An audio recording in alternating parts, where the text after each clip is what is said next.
Mama Scovia reka nkwisabire nje nabonye ko n'umukuru w'igihugu yagaragaje ko ari we muntu akurikirana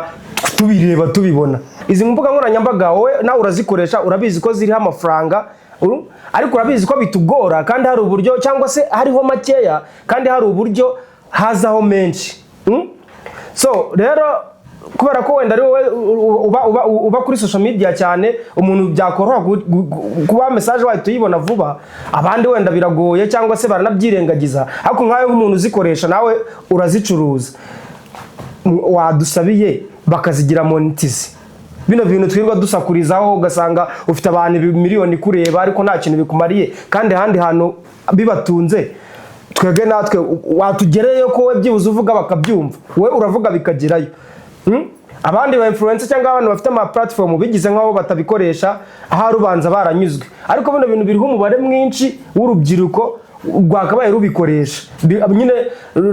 bakabikuramo amafaranga akanya akabara nta bantu dufite ba complaining ubukene.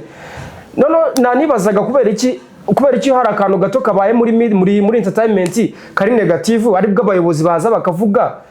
bakareactinga ariko nk'ubu tumaze igihe turi gusaba kino kintu hakaba nta numwe ushobora kuza ngabivuga wenda ngatubwira ati rero bitewe n'ahantu turi igihugu cyacu ntago byemewe kuba